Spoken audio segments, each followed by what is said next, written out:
에나코레라는 제목으로 같이 말씀을 나누고자 합니다.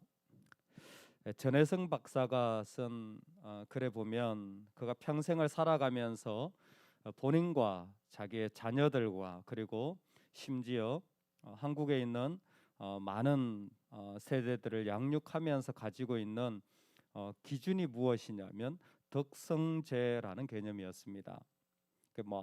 온 가족이 가지고 있는 박사학위가 7명인가 그런데 11개인가 그렇다면서요. 그리고 다 자녀들이 상당한 입지를 가지고 교수로 또 영역에서 활동하고 있는데 그렇지만 그분이 강조하는 게 뭐냐면 덕이 재주를 이겨야 된다라는 거예요. 덕이 재주를 이겨야 된다라는 겁니다. 그 자녀든 부모든 덕이 재주를 이겨야 된다라는 거예요. 이거 아주 쉽게 말하면 여러분 주위에 가까이 아는 사람들이 얼마나 있느냐는 거예요. 최소한 친한 친구가 3명 이상은 있어야 된다는 거예요. 최소한. 그래서 재주 있는 사람은 세상에 많다는 거예요. 근데 재주 있는 사람은 쓸모가 없다라는 거예요. 그냥 그때뿐이라는 거예요. 근데 진짜 덕스럽냐는 거예요. 여러분을 보면 좀 마음이 내려놓아지고 좀 안심이 되고 뭔가 푸근한 그런 사람이냐는 거예요. 그게 중요하다라는 거예요. 그런 덕스러운 사람이 진짜 인재고 사회와 나라에 필요하다라는 거예요. 근데 그것은 자기에게도 해당되어지는 거라 열심히 공부하는 아이를 키우면서도 박사학위를 하고 아기를 키우면서도 또 외부 활동을 하면서도 끊임없이 자기에게 준 메시지가 덕이 있어야 된다. 사람들과 같이 정말 깊이 나눌 수 있는 그런 품성이 있어야 되는데 여러분은 과연 친구가 몇 명이나 되십니까? 최소 친한 친구가 3명 이상은 되셔야 기본적으로 사회적인 활동을 하는 사람이라고 말할 수 있다는 거예요. 근데 의외로 크리스찬들이 친구가 없어요. 그거 아세요? 의외로 크리스찬들이 친구가 없어요. 대단히 잘못된 영성을 가지고 있는 거죠. 왜? 우리가 가지고 있는 많은 영성의 핵심이 어디에 있냐면 자기가 할 수 있는 일들이 영성이라고 생각을 합니다. 내가 이렇게 하니까 사람들이 은혜 받더라. 여러분 그건 영성이 아니에요. 내가 이렇게 하니까 참 좋았더라. 그건 영성이 아닙니다. 오늘 삼손이 그 얘기를 딱 가르쳐줘요. 삼손이 밧줄에 묶여가지고 블레셋에 끌려갑니다. 그런데 그 블레셋에 끌려갔던 삼손에게 여호와의 영이 임했습니다. 그 나갈 때 여호와의 영이 삼손에게 갑자기 임하니까 그의 팔 위에 밧줄이 불탄 삼과 같이 그냥 우두두두둑 다 떨어졌다라는 것이죠. 그리고 삼손이 나귀의 그 새 턱뼈를 가지고 그곳에 있는 블레셋 사람을 죽이는데 1000명을 죽이게 됩니다. 1000명을 죽이고 그는 노래합니다. 나귀의 턱뼈로 한 더미 두 더미를 쌓았으며 나귀의 턱뼈로 내가 1000명을 죽였도다. 아멘. 삼손이 가지고 있던 힘의 정체는 그가 가지고 있었던 것이 아니라 그가 부르짖을 때 여호와의 영이 임하여서 그에게 그 힘을 줬다라는 말씀입니다. 여호와의 영이 임했다라는 것은 특별한 삼손을 향한 하나님의 역동적이고 강하게 역사하시는 메시지입니다. 다시 한번 강조하지만 삼손의 힘의 원천은 삼손에게 있지 않고 여호와의 영에게 있었습니다. 여호와의 영이 그에게 임하자 그는 그러한 능력을 소유할 수 있었습니다. 그런데 16절의 노래를 보면 여호와의 영이 임했지만 그 16절에 어떤 노래, 어떤 찬양에도 하나님을 높이는 고백은 없습니다. 내가 1000명을 죽였도다. 심지어 이것은 다윗이 사울이 천천히요 다윗이 만만이라 애들이라도 왕을 높였는데 삼손은 지금 자기 스스로 자기를 높이 자기 스스로 자기 노래를 부르고 있는 상황입니다. 그 있잖아요. 내가 뭐 했고 내가 이렇게 했고 자기가 자기 노래 부르는 사람들 있잖아요.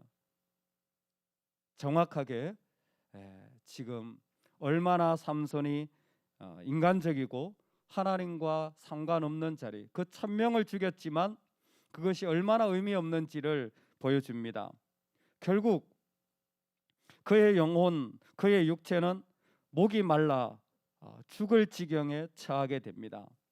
1000명을 죽여놓고도, 그래서 그 1000명을 죽인 사람들의 그 뼈를 쌓아놓은 곳이 어마어마한 곳이 되었는데도 불구하고 목이 말라, 말할 수 없는 이 갈증과 목마름이 그의 안에 일어나기 시작한 것입니다. 은사와 열매는 신약 성경에도 계속해서 구별하고 있다는 거 아세요? 은사하고 열매는 다를 수 있습니다. 성령의 은사를 주시지만 성령의 열매로 꼭 그것이 확정된다고 생각하진 않아요. 그래서 고린도전서 13장에 우리가 아는 아주 중요한 말씀이 있잖아요. 사랑이 없으면 뭐라고요? 아무것도 아니니라. 다시 한번, 사랑이 없으면 뭐라고요? 아무것도 아니니라. 우리 전체를 한번 해봅시다. 시작. 사랑이 없으면 아무것도 아니니라. 사랑이 없으면 아무것도 아니라는 거예요. 그 사람이 방언을 하든, 그 사람이 능력을 행하든, 그 사람이 놀라운 기적을 행하든, 사랑이 없으면 아무것도 한 게 없다라는 거예요. 그래서 갈라디아서에 보면 성령의 9가지 열매가 뭡니까? 리더십입니까? 설교의 능력입니까? 돈 많이 가진 겁니까? 그 사람이 행정 잘하는 것입니까? 그 사람이 그 가운데서 교회 결정에 많이 참여한 것입니까? 아니요. 전부 다 내면의 이야기예요. 사랑과 희락과 화평과 오래 참음과 자비와 양선과 충성과 온유와 절제, 전부 다 뭐예요? 사람들하고 상관없어요. 내 안에 있는 이야기예요. 내 내면의 이야기예요. 그 사람이 무엇을 했는지는 아무 상관없어요. 하나님 보시는 건 성령의 진짜 열매는 어디 있어요? 내 영혼의 변화인 거예요. 여러분, 우리가 신앙생활 하면서 내 영혼의 변화를 집중적으로 살펴보셔야 합니다.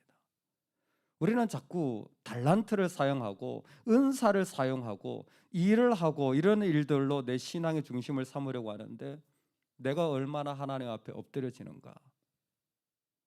아무리 많은 일을 해도 내 영혼에 엎드려지지 않으면 결국은 드러나는 게 뭡니까? 깡통뿐이라는 거예요. 쓸모가 없어요. 하나님 쓰실 수가 없는 거예요. 삼손이 그런 거예요. 여호와의 영이 임해서 능력을 가지게 되고, 여호와의 영이 임해서 이런 놀라운 기적 같은 힘을 가지게 되는데, 너무 안타까운 게 무엇이냐면 그 은사로 말미암아 그 영혼이 하나님 중심으로 세워진 게 없어요. 전부 다 나 얘기밖에 없는 거예요. 노래를 해도 내 얘기고, 이야기를 해도 전부 그런 이야기지 그 안에 하나님을 고백하고 엎드리는 이야기가 없는 거예요. 여러분, 우리 신앙의 방향을 분명하게 해야 됩니다. 어떤 방향입니까? 내 영혼이 하나님께 부르짖는 방향으로 가시기를 주의 이름으로 축원합니다. 그래서 오늘 말씀에 보면 삼손이 레이의 이름에 블레셋 사람들이 그에게 마주 나가며 소리 지를 때 여호와의 영이 삼손에게 갑자기 임했다라는 14절의 말씀은 18절에 보면 삼손이 심히 목이 말라 여호와께 부르짖어 이르되라는 부르짖음으로 옮겨갑니다. 아마 하나님이 우리와 이스라엘을 향하여서 지금 기대하시는 모습이 무엇이냐면, 얘야 좀 부르짖어라, 좀 부르짖어라. 부르짖는다라는 것이 카라라는 말인데, 이런 부르짖은 자의 셈이 엔학고레잖아요. 너무 갈증이 났을 때 하나님이 그 우묵한 곳을 터뜨려서 샘물이 나게 해주셨잖아요. 왜? 부르짖어서 그 부르짖은 자가 마실 생수를 준다라는 거예요. 이야기가 뭡니까? 오늘 우리에게 내 영혼이 하나님께 엎드리고, 할렐루야, 하나님께 나를 내려놓고, 할렐루야, 그리스도 안에서 내가 죽고, 할렐루야, 그래서 그분이 주시는 생수로 내 영혼이 충만하게 젖어지고 그 마음이 내 안에서 가득하여져서 나의 생각을 내려놓고 나의 마음을 엎드리게 하고 내가 하나님 앞에 자빠져서 그 가운데서 통곡하며 나아가는 그 부르짖음, 하나님을 향하여 내가 기도하지 않고는 살 수 없는 그 마음이 있을 때 비로소 그 자리가 아름다운 자리가 되어진다라는 것. 우리가 하나님 앞에 나아갈 때 제일 중요한 것은 그분을 향한 부르짖음입니다. 다윗의 자손 예수여 나를 불쌍히 여기소서. 예수님은 바디메오의 그 부르짖음을 보고 너의 믿음이 너를 구원하였다 그랬어요. 바디메오가 뭔 대단한 일을 한 게 아니라 부르짖자 너의 믿음이 너를 구원했다 그랬어요. 감옥에 갇혀 있는 예레미야에게 주님이 명령하는 게 뭡니까? 예레미야야, 거기서 네가 이런 작전을 해라, 이런 게 아니라 뭐예요? 지금 네가 그 감옥의 시련 가운데 필요한 것은 너의 영혼이 하나님으로 채워지는 것이다. 그래서 뭐예요? 너는 내게 부르짖어라 라고 명령하시는 것입니다. 얼마나 중요한지 몰라요. 영혼이 주님 앞에 엎드려져서 그분으로 채워지는 올바른 모습이 있을 때 비로소 그가 가지고 있는 어떤 달란트도, 어떤 재물도, 어떤 지혜도 의미가 있어지는 거예요. 오늘 우리의 영혼은 하나님 아니고는 살 수 없는 부르짖음의 마음이, 그분 앞에 겸손히 엎드려지는 마음이 있기를 주의 이름으로 축원합니다. 축원합니다. 아멘. 정말 하나님께 부르짖는다면 여러분 누구를 향하여 큰 소리 못 치실 거예요. 정말 하나님을 향하여 엎드린다면 함부로 누구 정죄하지 못하실 거예요. 왜? 내가 부르짖지 않고는 살 수 없는 존재라는 것, 그래서 하나님에 의해서 살지 않으면 살 수 없는 자라는 마음이 있다면 엎드리지 않고는 살 수 없기 때문에 만나는 사람들에게도 나를 엎드리는 존재가 되어질 거예요. 나를 도와달라고 부탁하게 될 거예요. 나를 좀 기도해 달라고 요청하게 될 거예요. 나를 좀 그 가운데 세워달라고 말하게 될 줄로 믿습니다. 그게 올바른 우리의 영혼인 줄로 믿어요. 아무리 많은 것을 가지고 있다고 할지라도 오늘 우리의 영혼이 주님 앞에 엎드려질 때 비로소 하나님은 그 가운데 엔학고레를 허락해 주신 것입니다. 1000명을 죽이는 역사를 치르고도 하나님이 그에게 주시고자 했던 것은 바로 부르짖은 자의 셈이었습니다. 그리고 이것은 오늘 우리에게 너무 중요한 자리에 서 있습니다. 왜? 엔학고레의 진정한 자리, 내가 엎드려서 살아가는 자리를 잃어버리면 결국 내 삶의 자리는 아무것도 아닌 끝이 나는 자리가 되겠지만, 내가 엎드린다면 바디메오가 고침을 받은 것처럼 멸망하는 나라 가운데도 하나님의 메시지가 선포된 예레미야의 삶처럼 내가 하나님 앞에 엎드리며 만나는 사람들에게 엎드리며 살아간다면 그 자리는 하나님이 기름 부어주시는 자리가 될 줄로 믿습니다. 여러분, 그런 부르짖는 심령이 우리 가운데 가득하기를 주의 이름으로 축원합니다. 아멘.